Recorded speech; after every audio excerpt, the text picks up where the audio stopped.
Está me ouvindo bem? Você consegue me ouvir? A gente te vê e te ouve. Foi. Sejam muito bem-vindos aqui no programa Narrativas de Brasis.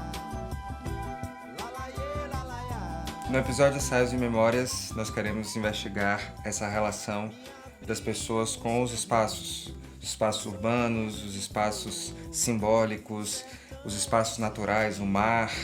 Uma coisa interessante é que a gente traz no livro Tupifagia o Ensaios Memoriais, que é uma forma de romper um pouco com a escrita acadêmica muito pragmática, e a gente traz, através das nossas histórias pessoais e profissionais, conceitos que a gente vem abordar no livro.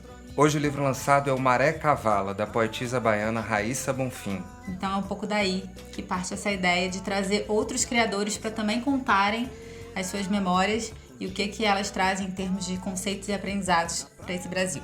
Nós nos perguntamos o que é memória.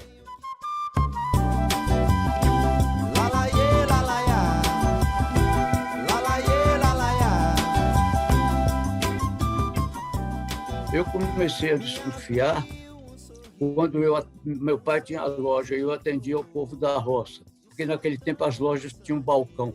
A gente põe cadeiras do lado de fora para os adultos se sentarem e esfriarem o sol.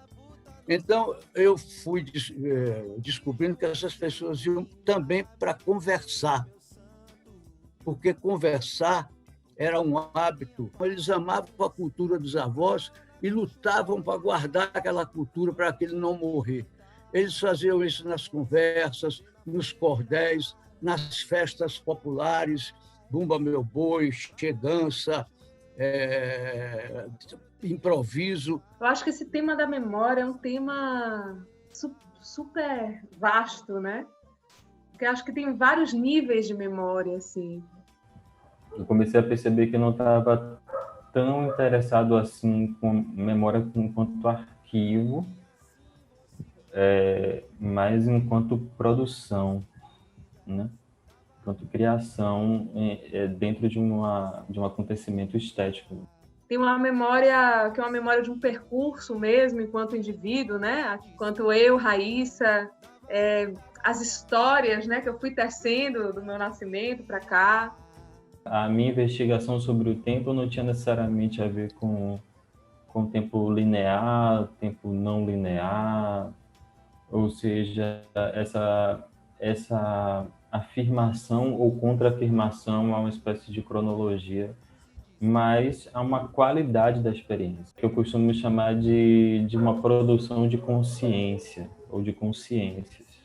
Tem essa memória que é uma memória geracional, né? Assim, de quais são as outras tessituras, os outros percursos, né, que me trazem.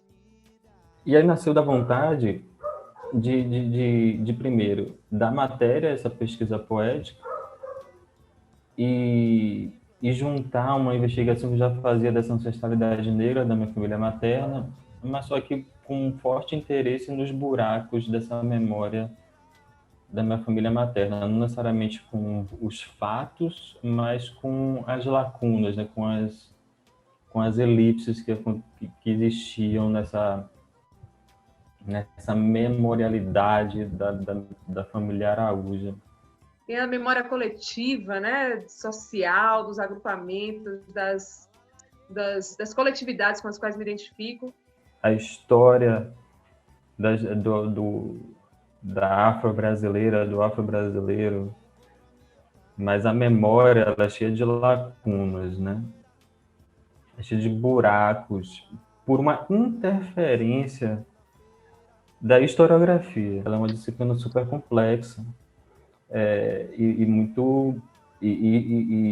repetindo, cheia de crueldades, né? Então, no que se refere à história do Brasil, ela foi extremamente nociva para a memória afro-brasileira. E tem a memória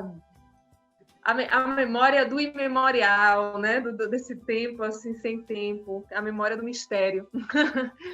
Essa memória do mistério me atrai muito, assim. Acho que ela se espalha por tudo isso, né? Ela habita todas essas dimensões. Era difícil lidar com uma materialização da suposta lacuna, né? Então, eu comecei a ver a lacuna como uma água parada, né? Uma água parada levando em conta aí a referência afro-brasileira, que é a água da criação, que é essa água disponível para invenção, para criação. Em relação ao espaço, esse afogamento ele tinha como uma dimensão assim muito forte o mar. Nós, como ocidentais, temos como referência essa água parada como água de doença, né? Como água de morte. E, na verdade, em Quasílias é o contrário, né? É uma água parada, cheia de vitalidades escondidas, né? E que serviriam como ferramentas e como agentes criativos. Para mim, o mar é incrível, como ele em si tem essas dimensões, né? Porque ele é um espaço físico, né? Tem ali uma água em que você pode entrar, pode não entrar, qual você pode admirar, pode não admirar. E é uma entidade, por exemplo, né? Uma entidade fortíssima que é Iemanjá. Em todas as culturas há entidades para o mar, né? Tem várias deidades ligadas ao mar. Então, ele é uma vibração invisível. Ele é, ao mesmo tempo, um ser material, ali visível, e um ser invisível, né? É uma vibração que permanece, que nos conduz. Um dia encontro a minha paz, na praia ou na cachoeira. Agora eu tenho que plantar na roça pra vender na feira. Um dia encontro a minha paz, na praia ou na cachoeira. Agora eu tenho que plantar na roça pra vender na feira. Eu vim para o Rio de Janeiro ganhar a vida, né? Como muitos nordestinos, muitas pessoas, né? Que saem do seu estado para vir ganhar a vida, um emprego melhor. E vim trabalhar como empregada doméstica. E uma das primeiras coisas que eu vi, que eu fiquei chocada, foi o grande desperdício de alimentos, né? Nas feiras livres. E eu falei com o feirante, por que você joga tudo isso fora, menino? Aí foi que ele falou, dá porque aqui nem os porcos comem, nem os bichos. Eu disse, misericórdia, não faz isso não. Mas pode comer isso, mata, porque eram muitas folhas que eu não conhecia, tipo bertalha, espinafre, eu não tinha. A nossa cultura, agora sim a gente tem. Mas há 20 anos atrás, muito mais, 30 anos atrás, não tinha espinafre, não tinha berinjela, poderia ter na capital, mas no interior não tinha. Tanto que E eu comecei a pegar e fazer os preparamentos para mim mesmo. E às vezes eu levava para eles experimentar. Ele fez, que negócio gostoso, tia. Eu disse, então, não tu disseste que nem os porcos comiam, e agora? O que é que tu me diz? Eu sou uma cozinheira diferente porque o que eu sou era para os cozinheiros ser, na verdade, ser uma cozinha de resgate, uma cozinha de amor, de compartilhar. Eu nasci num lugar onde a gente trocava comida. Quando um tinha farinha, o outro tinha macaxeira, tinha batata doce, o fruta-pão, a fava. E a gente sempre se reunia para fazer comida no final de semana. Então a gente falava só de comida e trocava comida e falava de semente. Me abriu um sorriso de flor, no sertão ou em San Diego. Vou buscar esse amor com a força de outrora, da labuta no campo, Calumbi, Juazeiro, Ingá, me proteja, meu santo. Como a cidade de Irará, né, e suas memórias e vivências com ela, inspiraram seu trabalho musical durante todas essas décadas? Bom, Irará, quando eu nasci nos anos 30, princípio dos anos 40, eu não podia imaginar que aquela terra tinha tantas surpresas para me oferecer. Principalmente é uma coisa que ia me interessar. Somente em 1570, uma coisa inacreditável, é que foi a primeira bandeira com pessoas para o Nordeste. E essas pessoas que lá desembarcaram nunca mais puderam voltar, e nunca mais voltaram. Então, esses são os meus avós, tataravós e coisa e tal. E esses são os descendentes de um tipo de coisa muito curiosa que aconteceu na Europa também. do século VII ao século XV, às vésperas da navegação, Portugal estava invadido pelos árabes. E os árabes eram o povo mais culto do planeta Terra naquele momento. E conviviam com eles pessoalmente nas casas, nas moradias, nas construções, que também eles ensinaram novas maneiras de construir e tal. Bom, isso tudo estava guardado em Irará para mim, eu não tinha a menor ideia. É porque eu vou e volto, tá, gente? É porque a vida é assim, a gente vai, depois desce, depois sobe. A minha linha de raciocínio é tudo misturado, igual um bolo, um muffin, assim por diante. E em 2011, eu participei de um programa que chama Agência de Redes para a Juventude, onde jovens de 15 a 29 anos pudessem desenvolver projetos que viessem trazer benefício à cidade e à favela. Eu não tinha muito estudo, mas eu sabia o que eu queria. Então foi eu digo, eu quero trabalhar com coisas que ninguém dá confiança, eu quero fazer chique. Chique, o povo com chique, barato, econômico, que todo mundo coma. E aí, né, fui fazendo, os próprios participantes ficavam dizendo, que ela tá trabalhando com lixo, não sei o quê. E eu, firme e forte, e eu, como audaciosa que sou, não escolhi só aproveitar a semente da melancia, e sim trabalhar com o ciclo do alimento. E foi aí que veio o Favela Orgânica, que é um projeto que trabalha com o ciclo da vida e o ciclo do alimento, que é pegar um prato, fazer 4, 5, 6, botar ele no lugar certo, ou no seu prato, ou no seu bucho, na sua panela, ou devolver para a terra só o que a terra merece.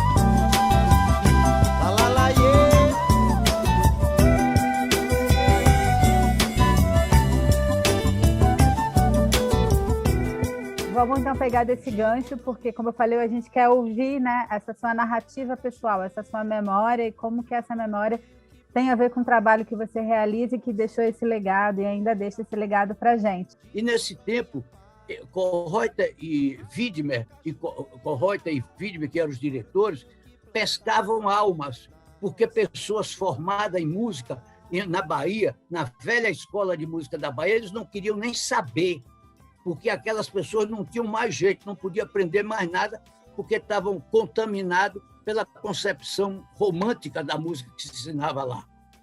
Então, eles pescavam loucos. E eu fui pescado assim, de alguma maneira lá. A minha pescaria foi a seguinte: Kohreuter entrou numa aula que ele, embora fosse o professor mais nobre da escola, dava uma aula para a escola toda, todos os cursos, alunos novos, velhos, tal, todo mundo entrava na aula de história. Ele entrou na sala, jogou uma opção de livro em cima da mesa e disse assim: música não é a expressão dos sentimentos através dos sons. Eu tomei um susto, filha da mãe, porque eu passei a vida toda tentando aprender alguma coisa, e o livro da Escola de Música da Bahia começava exatamente assim: música é a expressão dos sentimentos através dos sons. Então, eu tomei um susto danado. Eu tenho a impressão que a cara que eu fiz, ele começou a prestar atenção em mim, porque foi essas loucuras que me levaram a passar em primeiro lugar no vestibular. Num belo dia, eu lavando a louça da casa da dona Tereza, uma pia. Gente, os meus melhores projetos saem quando eu tô lavando pia, por isso que eu deixo juntar, vem. E vai lavando a alma, né? Tirando toda a sujeira. Sei lá, eu tenho umas coisas assim comigo. Eu bati na vizinha, que é costureira, que fazia muita roupa para famoso. Eu não estou conformada, eu quero botar o projeto para iniciar. Eles vão ver minha potência, que não sei o quê. Aí eu disse: eu não tenho nenhum real para fazer o avental hoje, mas você faria? Ela fez: se você trouxer daqui... Se você me entregar até 4 horas da tarde, eu faço. Mais uma vez, um desafio, né? Dá um sim, aí tipo aquele sim com ou corre, ou tu vai, ou tu racha. Eu comecei a ligar para um porteiro, não sei o que. Aí eu sei que Em meia hora eu consegui R$35. Fui lá, levei os tecidos para a mulher em 1h30. Ela ficou besta. Eu digo, agora você vai fazer, né? E eu pedi 20 avental. Aí ela fez, aí eu fiquei tão orgulhosa, fiquei tão feliz, tão feliz.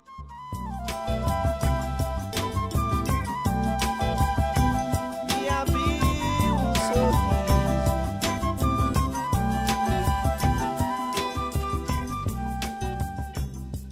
E eu fiz um cardápio bem maravilhoso, que elas comeram, que a comida se multiplica muito, né? O combate ao desperdício de alimento. E o que é que acontece? Elas levaram para casa, os maridos gostou, aí na outra semana foram com 10, na terceira semana foram com 15, quando pensou que não, minha casa já não dava mais. E começou a vir gente fora do país, do Japão, França, Itália, da Bahia foi, eu me lembro como hoje de Recife, de São Paulo, começou a ser um acontecimento. Mas a eficiência que ele teve aqui dentro foi agora no coronavírus, que a maioria conseguiu entender a importância do projeto e a dimensão dele. Sorriso de flor.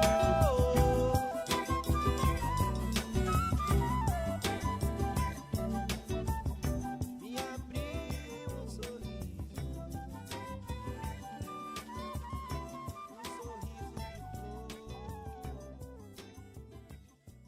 Bom, conversando com o sertanejo, eu comecei a me interessar por aquelas conversas. Eu era criança, né?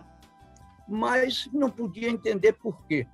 E tinha um Euclides da Cunha, Os Sertões, assim. Eu dizia, nossa, aquilo deve ser uma chave. Mas como meu tio falava muito, eu que não queria ler livro de escola, comecei a ler Os Sertões. Quando eu comecei a ler O Homem, eu desconfiei que ele estava falando de mim e do homem da roça que eu conhecia.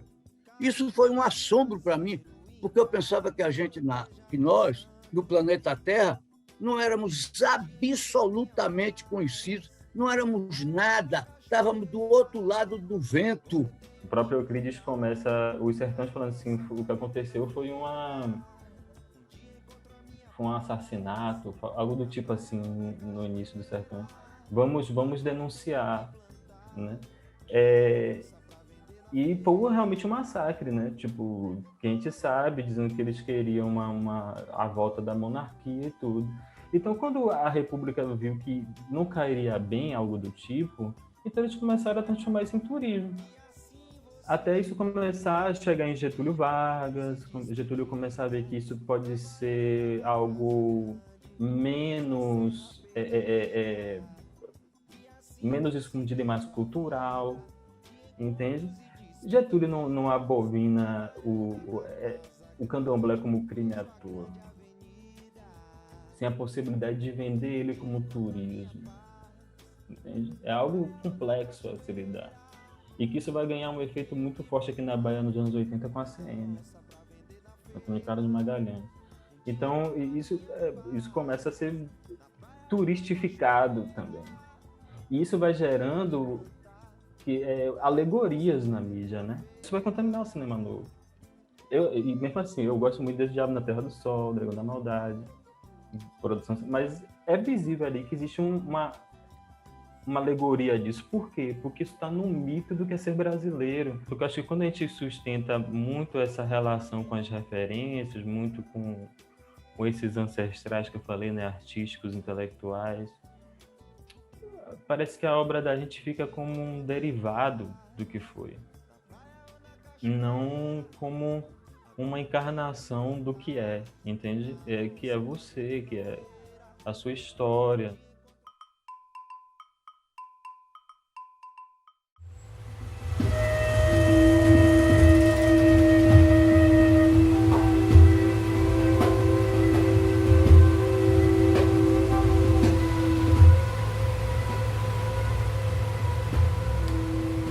Lançar o seu livro, né?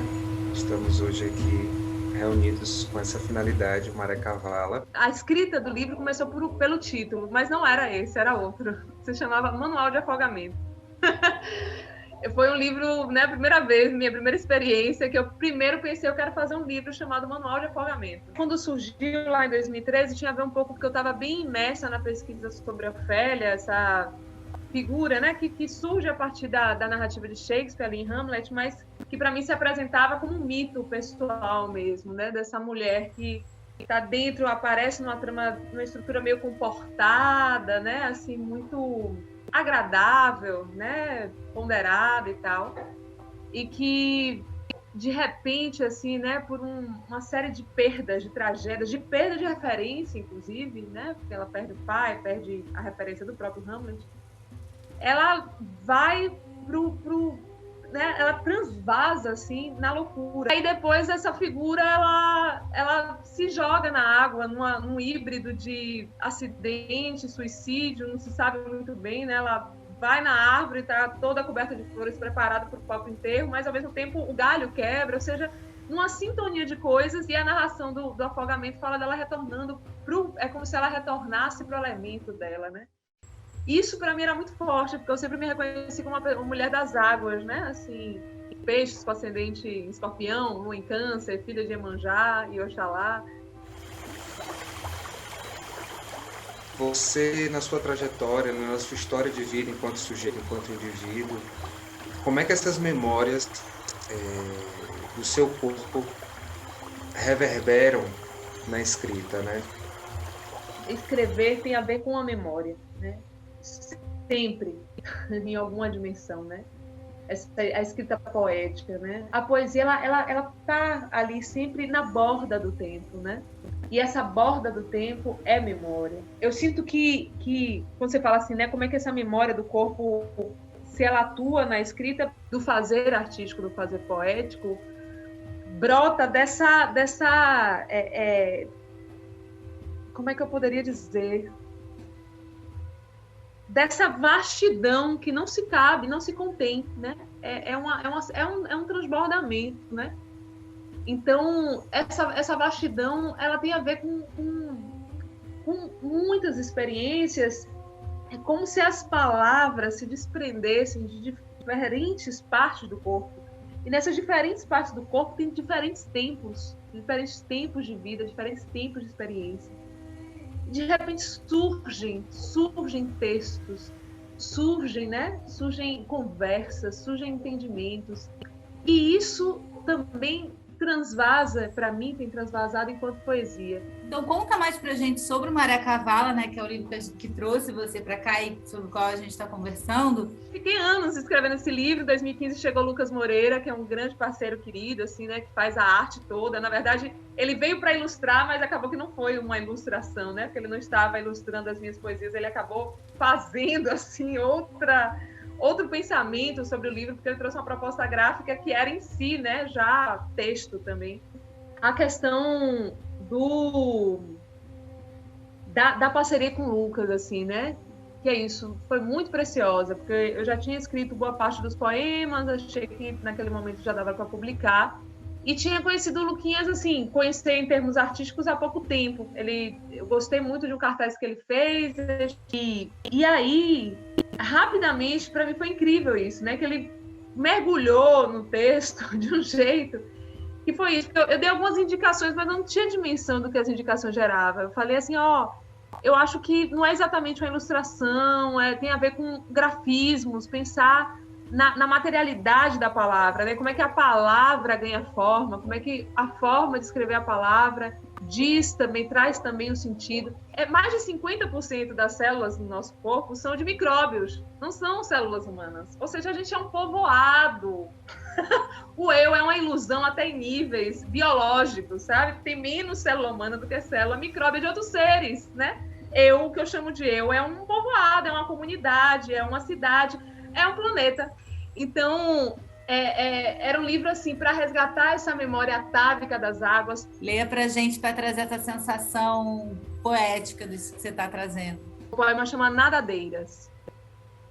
Leia um livro de Wali e saia rodando por entre as paredes da sala de um apartamento no centro de uma cidade grande, suja, acesa, meia luz laranja, vermelha, luz negra, papéis espalhados, lápis, canetas,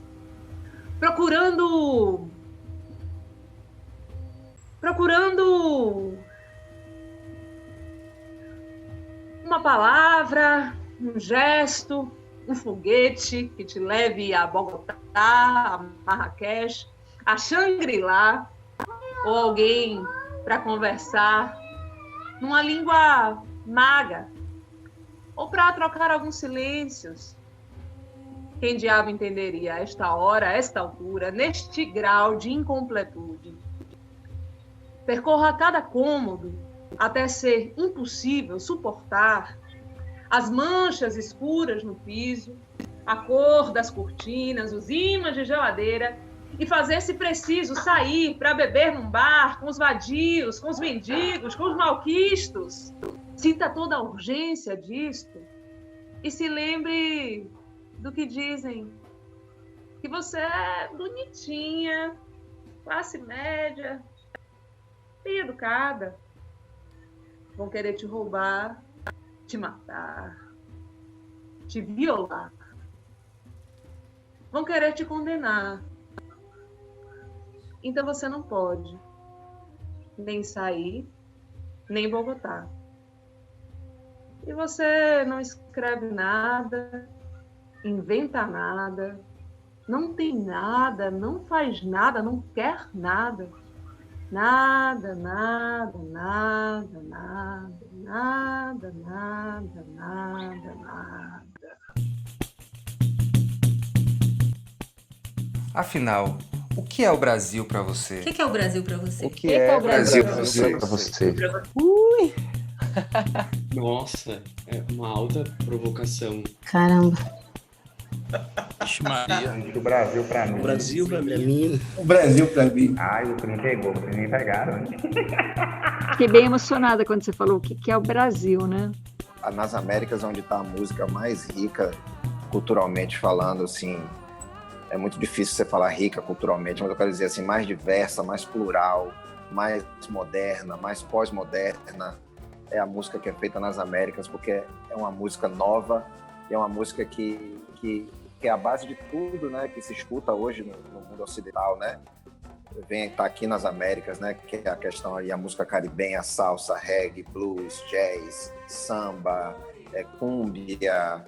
E o Brasil, na minha opinião, tem um protagonismo muito grande nisso. O Brasil, para mim, é uma terra de gente linda, uma terra fértil. Mas, infelizmente, ela está administrada com jeito que não presta. É uma pergunta bastante provocativa, né? Porque, de fato, eu acho que nosso processo político nos últimos anos desfez, né? Assim, qualquer ideia apaixonada, né, assim, sonhadora que a gente pudesse ter de um Brasil, né, enquanto uma nação. Que nós estamos vivendo no antropoceno. A gente já viveu na pré-história, na anti-história, na BLBD, na história, né? Agora estamos no antropoceno, que é a época da vida na Terra, em que os terrenos estão destruindo a Terra e a vida por consequência.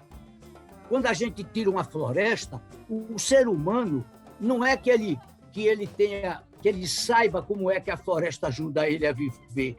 Mas quando a gente vai tirando a floresta, ele passa a respirar diferente. Eu nasci em 40 em um planeta Terra. Nós já estamos em outro que, por falta de criatividade, continua chamando Terra. Não é mais a Terra. Então, eu acho que, ao mesmo tempo que tem um lado assim doloroso, né? Doloroso ao pensar nesse Brasil borrado, né? Esse Brasil sem bandeira, né? Assim, os fascistas realmente roubaram, para mim, pelo menos, assim. Tem gente que ainda está brigando, né? Para retomar o símbolo da bandeira, né? Numa perspectiva mais de esquerda, por exemplo.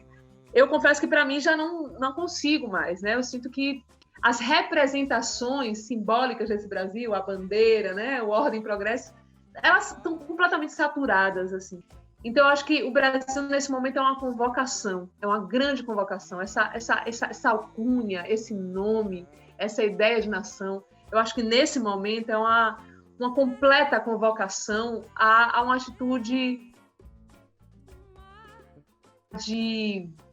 radical, e que essa radicalidade tem a ver com raiz mesmo, sabe? Com fundo, de desvelar, né? Desvelar, assim, o que há por baixo desse nome, né? O que ficou sufocado por essa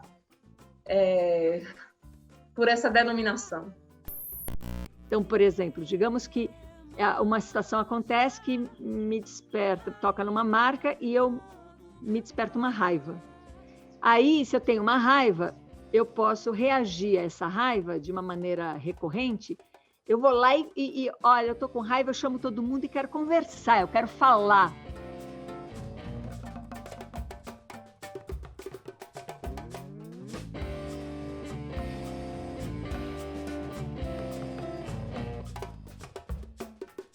Se a tormenta chegar, reze para voltar.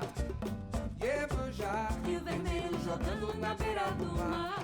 Rainha do